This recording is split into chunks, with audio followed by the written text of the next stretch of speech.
So in my last video, we were getting an introduction into the particle system, and we created a projectile using just kind of a red glow to try to get kind of a look of a red laser kind of going through.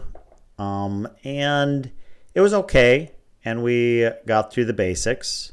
And I hope you learned, basically how to get a single element in a particle system in order to create our projectile. But today we're going to make it look a little better. It wasn't great looking. It was okay, but I think we need to make it look a little more polished. And I'll show you one way to do that. There are many ways to do it.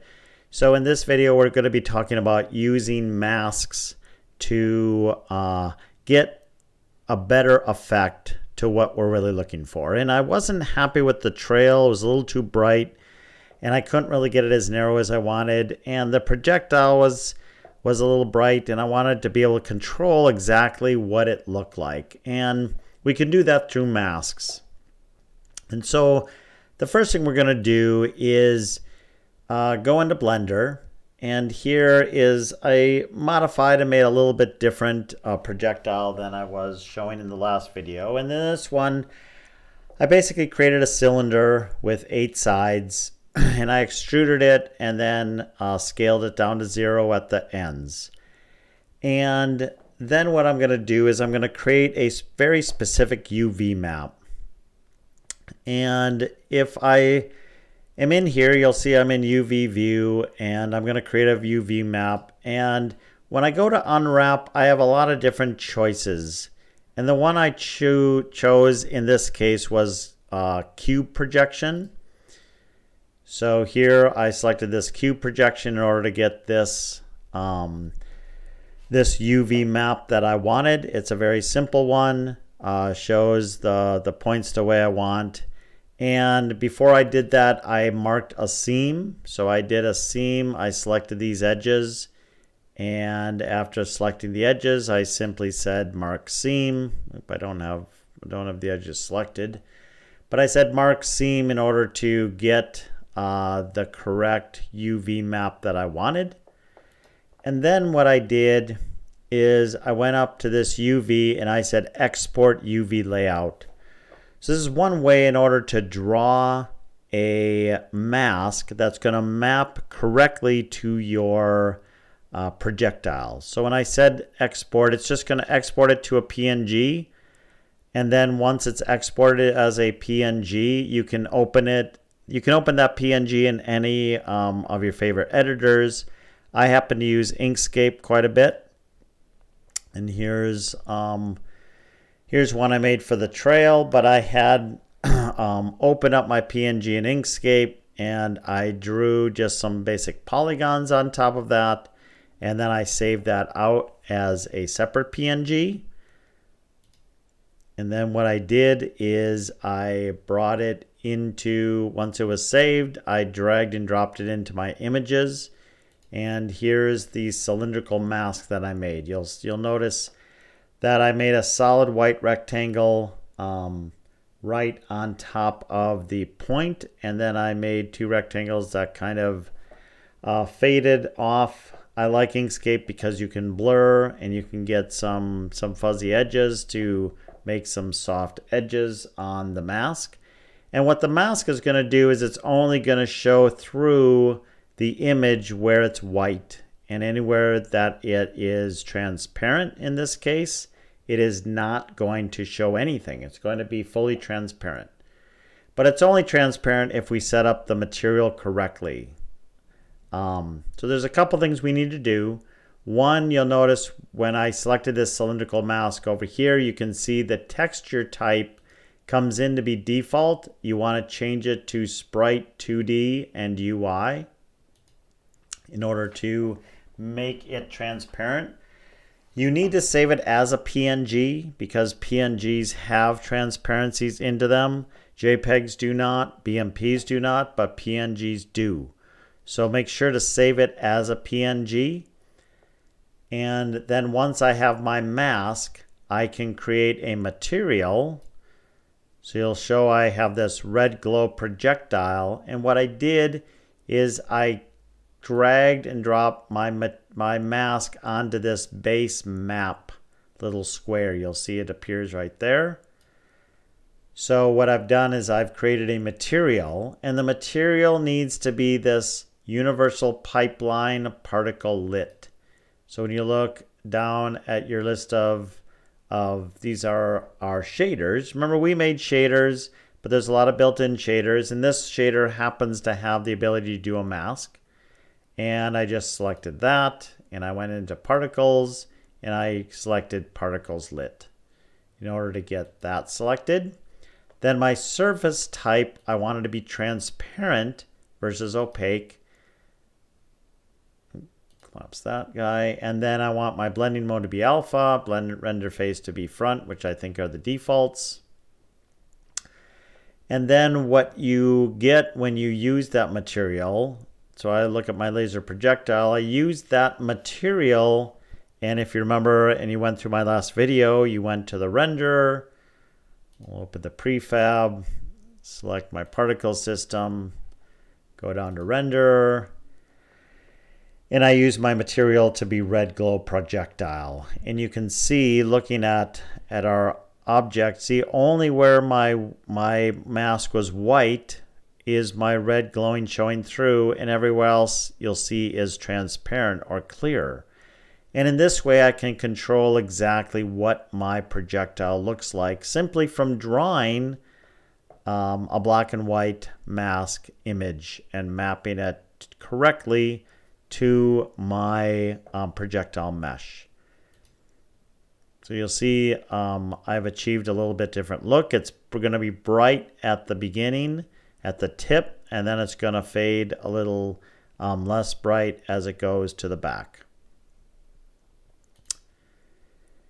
So then what I did is I wanted the trail look too bright, and it didn't. I wanted it to fade off and narrow down and kind of be dark at the edges. So what I did is I made another mask, and that's what we looked at before in Inkscape. And in this case, it's gray at the edges, so that will darken my the brightness of my glow pattern, and it's bright in the middle, right? So just the bright strip in the middle is going to be my bright red, and then it's going to fade off to darker red as it goes to the edges. And it has to go right to left because this is the direction of my trail, right? So as it goes down the trail, I want my bright center stripe to be down the middle of the trail and go to darker to the edges. So if we go back to our Unity, we can see I have this trail mask that I made. You can see the image there. I brought it in. Again, it's the Sprite 2D type. And you can see I made a red glow trail, and I used that trail mask as my mask for this material. And then I just assigned this material to my trail instead. Go into that quick, go into projectile, open prefab, select the trail, and you can see that the trail material, where did it go? There it is. It's red glow trail.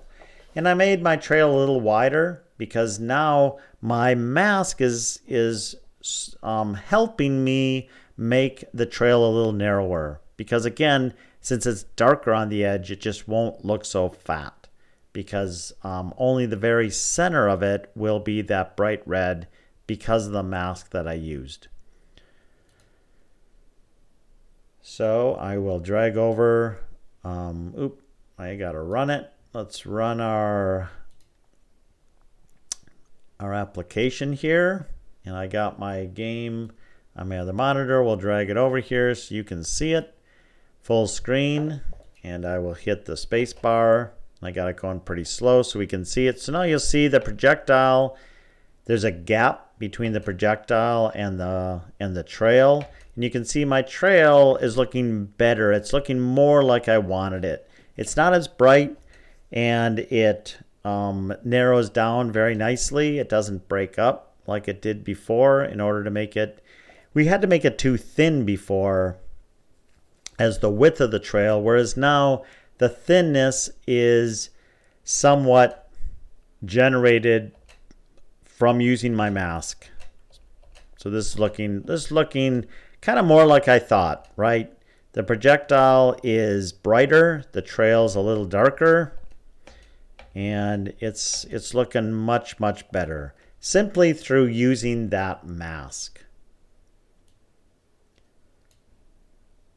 So using masks is one way that we can alter our projectiles, both in the projectile itself and in the trail. And using masks in the trail can really achieve some really great results. And what I'm going to do next is show you a different kind of projectile, and we're going to use the mask in a very different way and add some extra elements to our projectile to get some different looking projectiles. So why don't we work on that next?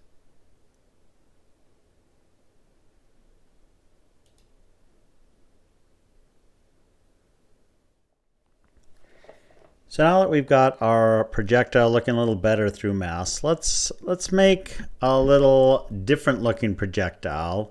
Again, using a different mask and using some of the other particle system settings to achieve that result. So what I want to do is I'm going to take our projectile and make it pulse, kind of a red pulsing and spinning look.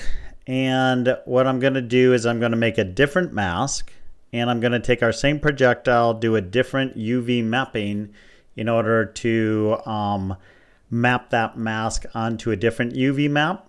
Remember, we do our UV maps in Blender, and I'm not going to go through every single step. It took me a little bit of playing around to get everything lined up. But what I did is I went into our projectile in Blender, and I used this cylindrical projection to get a different UV map. And if I select all of them, you'll see that I have a different looking UV map. And what it'll allow me to do, and I scaled it a bit. It took a little bit of playing around with, and sometimes when you do these, you may have to clean it up. You can see like right here, these points aren't all on top of each other, and there's a little overlap because it's none of it's perfect. And I've gone in and I've cleaned it up a bit. And what I've done is I went into image, or actually UV, and I said export UV layout. And what that does is it will export the picture of this layout to a PNG, because we want our mouse, just like before, to line up with our UV layout that we've created.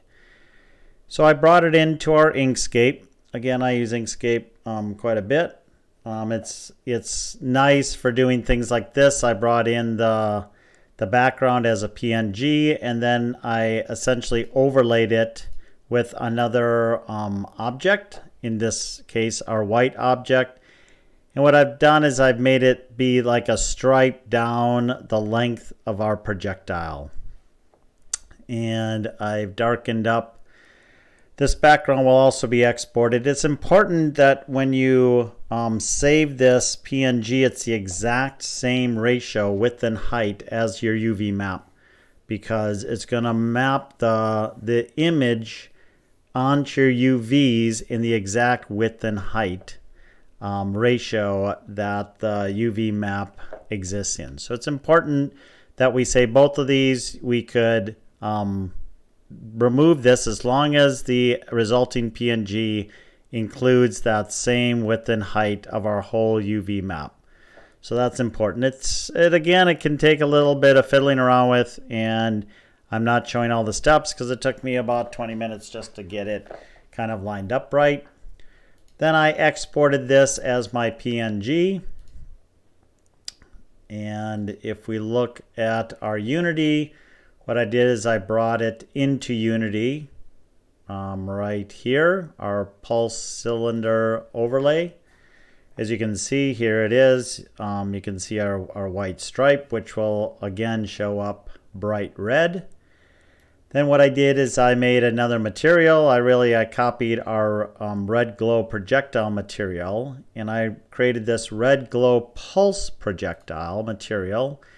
And I've grabbed our pulse mask bitmap, and I dragged it onto our base map, just like I did on our other UV overlay. And you can see right here, this is what the overlay is looking like on top of the UV map.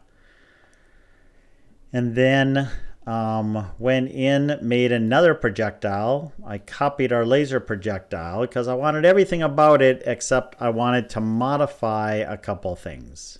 And if we open the prefab, you can see there the result of what I did. Let's select the particle system and see what I did. So I went into render and I grabbed our cylinder from our pulse laser, because that includes the UV map that I wanted. I grabbed our material that I made, the red glow pulse projectile material, again with the proper mask. And then I added one more thing. I did this rotation over lifetime. And as you can see, my particle system mesh, this is the Y direction. Let's just stop this. This is the Y direction, and so I want to rotate around the Y axis. So I rotate around the Y axis and I selected a speed, in this case 4,000. And you can see the result. What the result is this spinning, and you're not seeing the glow, so you can't see the actual effect. But the other thing I did is I shortened up the trail a bit. I took the time and I decreased it to 0.1. Then if I grab my game, let's see if we can get it.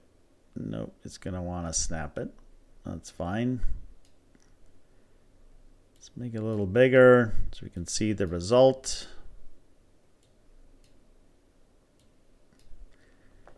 And let's play. The other thing I had to do is I went into my fire point. And remember, the fire point has this default projectile, and I made it my pulse laser projectile.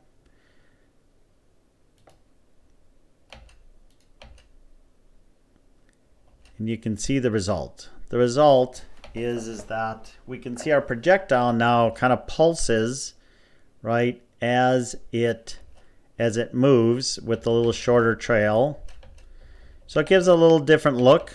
Again, gives a little action to our projectile instead of just being a solid red laser. Bolt look.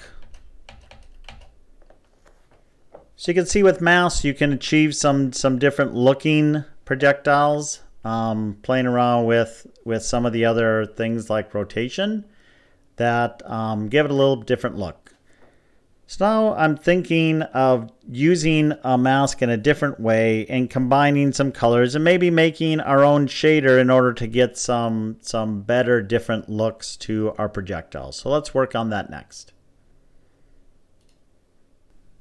So I have one last particle system that I'm going to use to demonstrate a different type and look of projectile. And this one's going to be kind of larger and have maybe a fancier trail and probably move slower if you're using it in a game.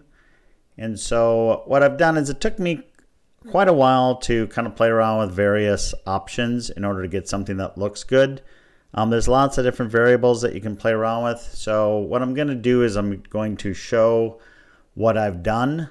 It's really following the exact same basic process that we've used before on our first projectile, which is to make an empty game object and add some particle system items to it.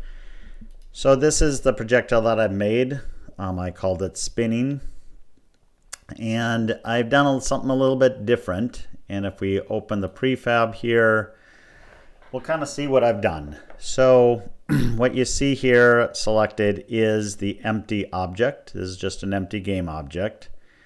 And I call it spinning because what I'm going to do is I've attached a script that's going to spin the game object. And in spinning the game object, it will spin all of the objects that are connected to it also. So the reason I have it spinning is I've made actually 3 trail objects here. Not just one, but 3 different ones. And what I've done is, if we select this, we can see that the center point of our object is here. The center point of our first trail is up and to the left. The center of our second trail is down and to the right. And the third trail is down and to the left. I think the first one's kind of up and to the middle. So if you imagine what we're looking at is that, if we look at it from kind of this side, is that they're going to be offset in kind of a triangle, right? And then what I have in the middle is a particle system. And if we look at that particle system, what I'm doing is I have an emission, and of the rate is 100. So when play around with the rate, you get kind of a different look. And I added a trail to it, and it's going to be particles. And then what I have for the renderer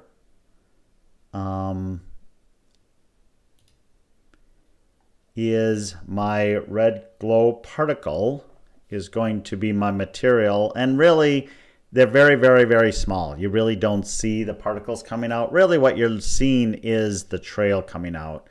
And I use that red glow trail material, the same one we used in the first demonstration of the particle with that mask to improve the trail look of my first projectile.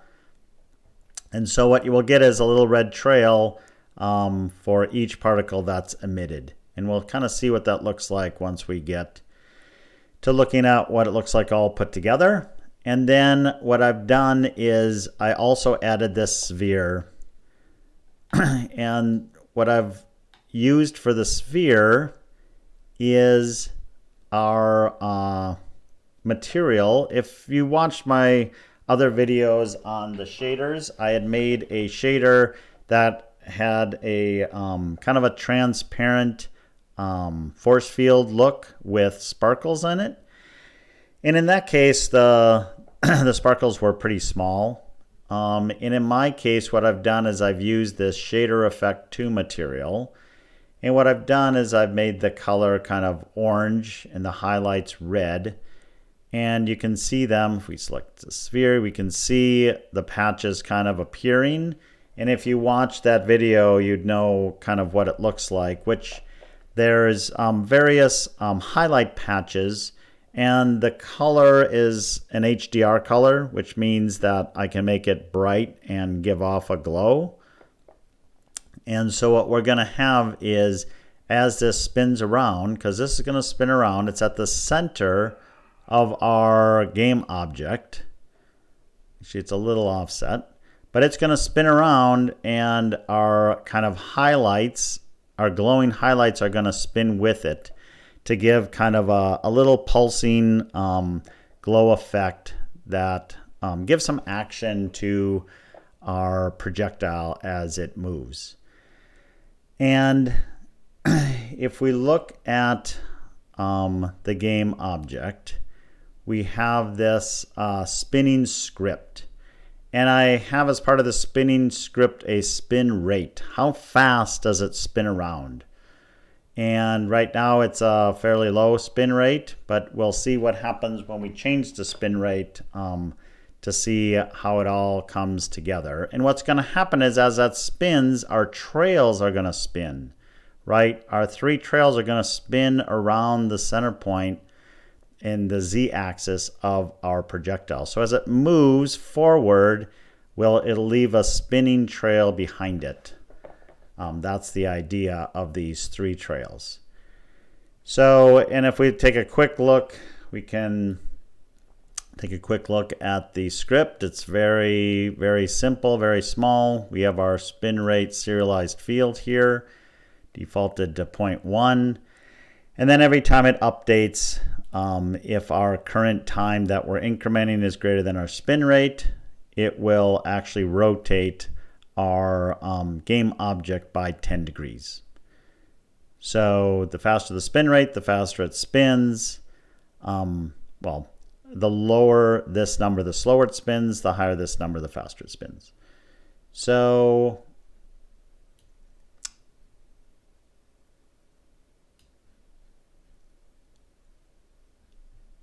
if we come out of here, what we have done is my fire point. As you remember from the previous projectiles, we just assigned our spinning to the default projectile that's going to come out of our fire point, and right now the speed is set to 50. So let's see what it looks like. Let's run this.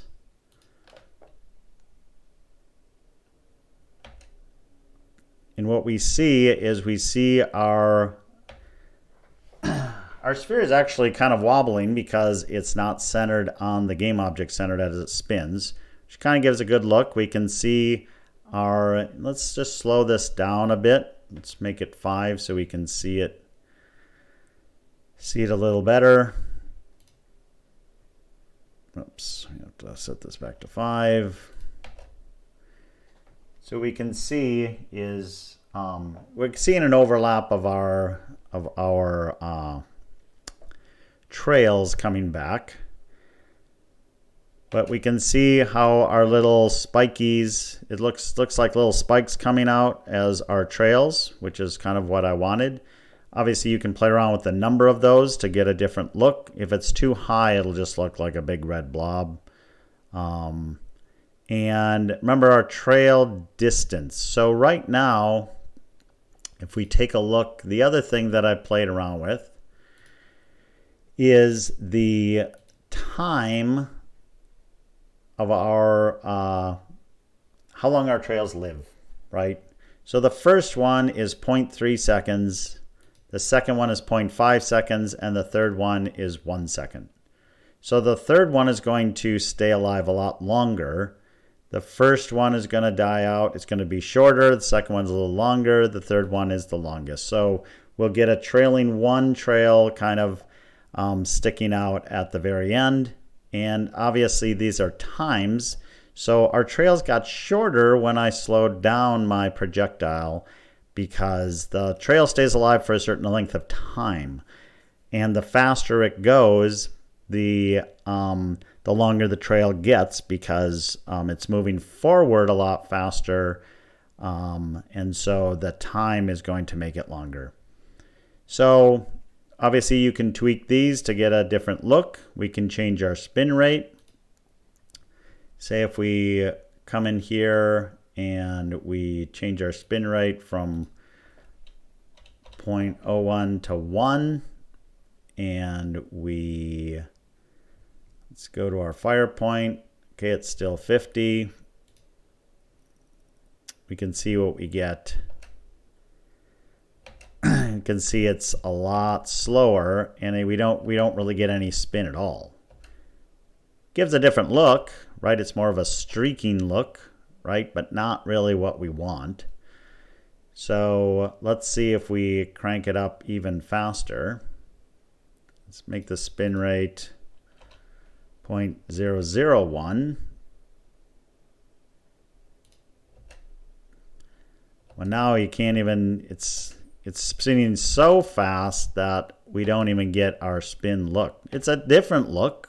Again, very different look. And you really don't know how it looks until you see it all together, right? So let's make this 0.08.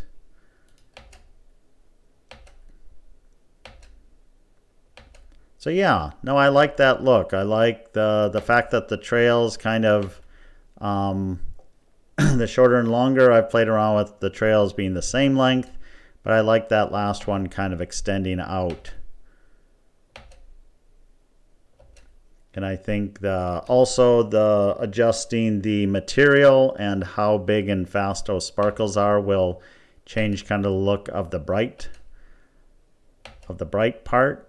And you can change the length of those, the speed of the projectiles coming out to make longer trails. You can have more trails, less trails. Really is there's an infinite amount of variables that you can play around with to get just the look you want. And it does take a lot of trial and error. And until you see it all come together, and that's why you need this test platform, so you can play around with these things until you tweak it just right to get the look you want. So in this video, we've gone over kind of the fundamentals of projectiles and using the different particle system along with trails and maybe some different materials thrown in, and the various glow brightness and colors in order to get kind of different looking projectiles. So using these fundamental things, I hope you play around and make your own projectiles. And really, there's an infinite amount of things you can do with this to make a lot of cool effects. So again, thanks for watching. Again, if you're not sure how to make those other shaders and how I did that, I have those other videos on shaders and all the details of how to create your own shaders, which also can be used, as you can see, in combination with the projectile system to make some pretty cool projectiles. So stay tuned for my next one. I'll keep on making some other cool effects using the particle system.